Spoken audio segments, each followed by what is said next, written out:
Bonjour, deuxième partie de notre exercice à distance d'aïkido. Donc la première partie c'était des bases, hein, donc assez simple, les termes, etc.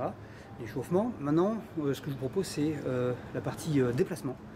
La première chose qu'il faut apprendre une fois qu'on s'est échauffé, une fois qu'on a les bases, c'est d'esquiver, de savoir ne pas se faire toucher, frapper ou maîtriser, bloquer. Donc il faut pouvoir bouger, se déplacer, c'est la première chose, hein. Donc on va revenir dans notre dojo de fortune, notre petit dojo, où je suis tout seul, hein, il n'y a personne qui filme, je suis vraiment seul, et c'est pour ça que je dois enlever le masque, il n'y a pas de souci. A tout de suite.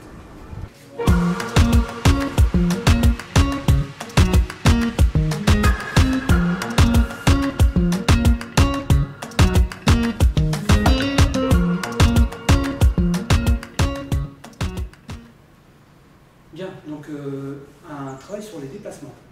On est échauffé, on peut commencer à bouger. Je vais commencer par des déplacements simples. Il faut se rappeler, il y en a 5. Hein. Il faut connaître 5 déplacements pour passer les grades, encore une fois. Vous les connaissez tous. Hein. Et ça, c'est facile de travailler chez soi, parce qu'il n'y a pas besoin de beaucoup de place, il n'y a pas de chute, hein, et ça peut se faire n'importe où, en fin de compte, hein, en tout petit ou en très grand. L'idéal, c'est de travailler très grand. Et puis être capable d'aller vite, doucement, petit, large, grand, voilà. Il faut des réflexes, il faut bien connaître tous ces déplacements et les faire de façon réflexe pour qu'à un certain moment, on le fasse sans penser. Hein, tellement on l'a pratiqué qu'on va le faire sans penser, sans réfléchir. Voilà. Au fait, le nom de celui qui attaque, comment s'appelle? On donne des noms, hein. Celui qui attaque et celui qui reçoit l'attaque. Celui qui frappe, celui qui saisit, celui qui va très souvent chuter à la fin, et l'autre, celui qui est attaqué et qui fait vraiment les mouvements d'aïkido, etc. et qui en général ne chute pas. Vous vous rappelez les noms? Alors l'attaquant s'appelle Uke, okay, celui qui attaque. Et celui qui reçoit l'attaque s'appelle Tori. Uke, Tori. Hein. Donc là on va faire l'esquive en étant Tori, puisqu'on va se voir un coup. Je ne vais pas vous donner les noms des esquives, c'est vous qui allez réfléchir et je veux que vous disiez le nom quand je vais le faire. Okay. Après, j'irai sur la terrasse de tout à l'heure, sur la terrasse du stadium, et je vous montrerai une à une, un à un, les esquives et les noms. D'accord? Mais là, maintenant, c'est vous, c'est votre mémoire, vous allez vous rappeler de ce qu'on a déjà fait et que vous connaissez déjà. D'accord? On commence toujours par un salut, bien sûr, et en position de garde. Que ce soit à droite ou à gauche. Là, c'est à droite. Là, c'est à gauche. Premier esquive.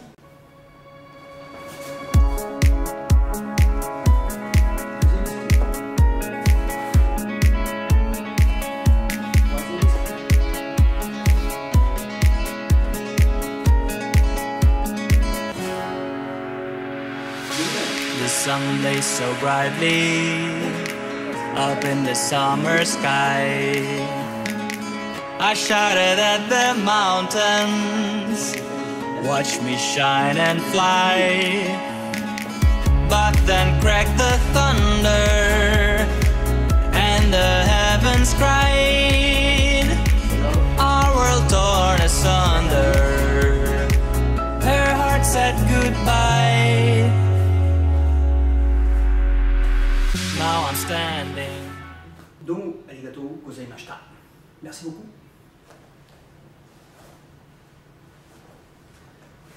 Alors, à part une où j'ai pratiquement dit le nom, hein, il y a 5 noms quand même, hein, 5 esquives différentes. Et est-ce que vous avez pu mettre à chacune le nom en japonais?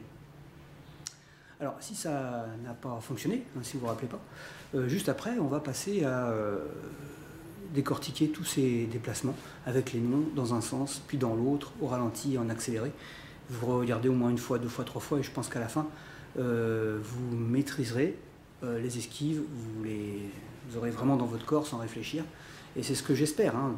Ces vidéos-là servent à ça.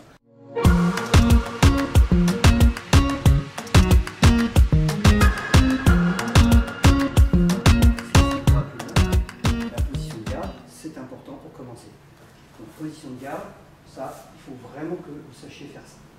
La position de garde, une fois que vous avez salué, c'est on glisse un pied sur l'avant, le même bras est devancé, ici, et bien droit, genou avant fléchi, le corps bien droit, le regard toujours à l'horizontale, et vous êtes prêt pour travailler avec votre partenaire. Hein. Pour rappel que le partenaire, vous le saluez, pour dire bonjour, je t'invite, Negashimasu, et ma position de garde. Okay.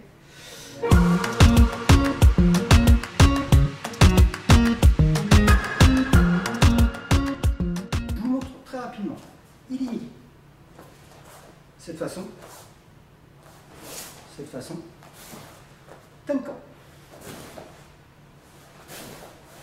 Tai Sabaki. Enka.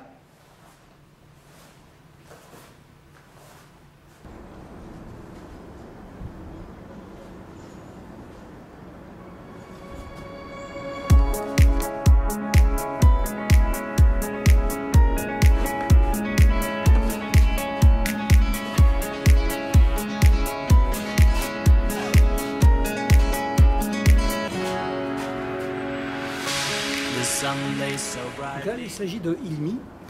Ilimi, on appelle ça Tsugihashi. Hein.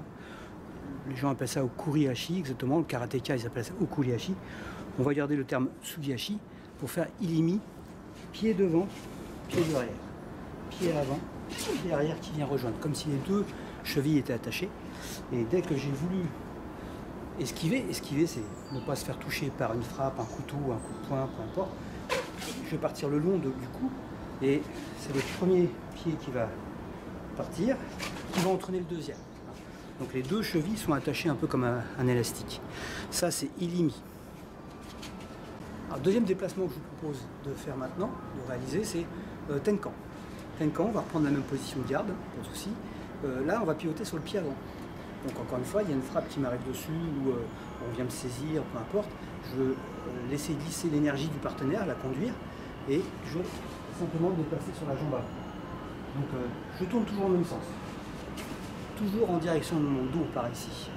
Pas dans ce sens-là, mais dans ce sens-là. Tenkan. Dans ce sens-là, ici, donc sur le pied avant, uniquement sur le pied avant, je vais basculer mon poids sur le pied avant.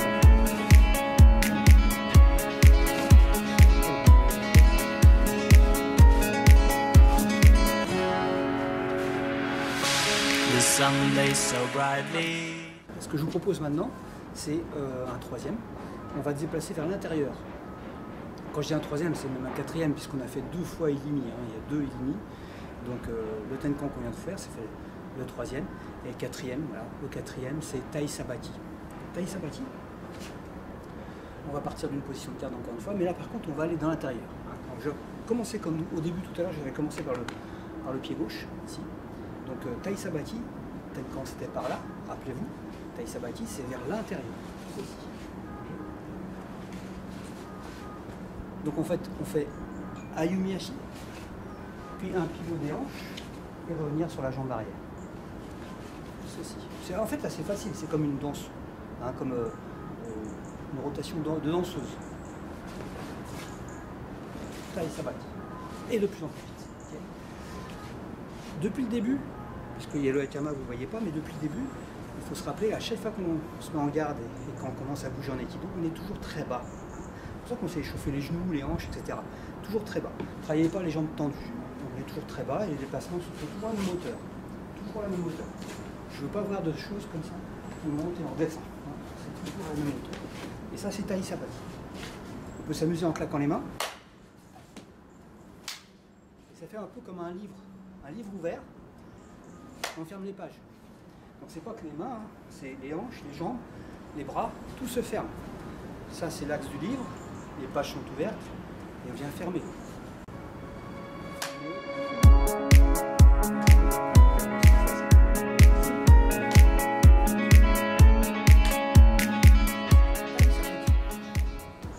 Et enfin je vous propose le dernier déplacement, c'est Enka. Enka, donc on va partir sur la même position de garde. En fait, c'est un déplacement où on n'a plus trop le temps de bouger, donc on va bouger vraiment le minimum. Et qu'est-ce qu'on va bouger?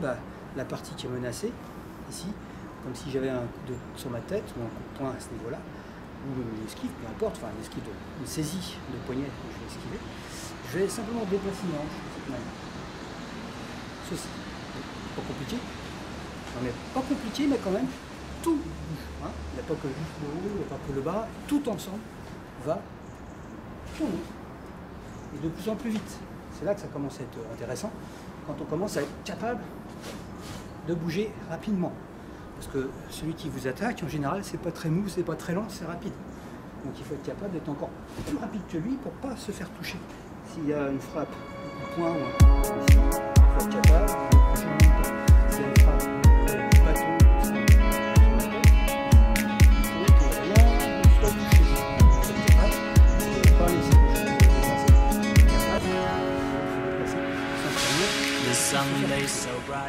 alors, on récapitule tout ensemble.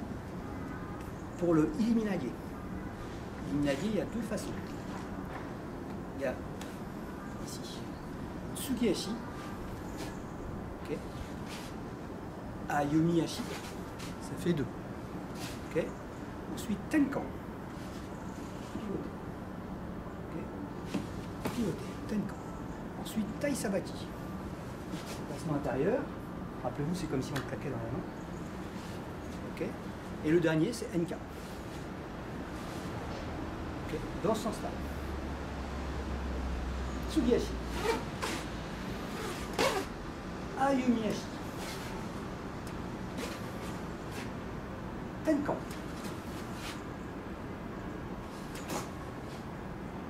Tai Sabaki.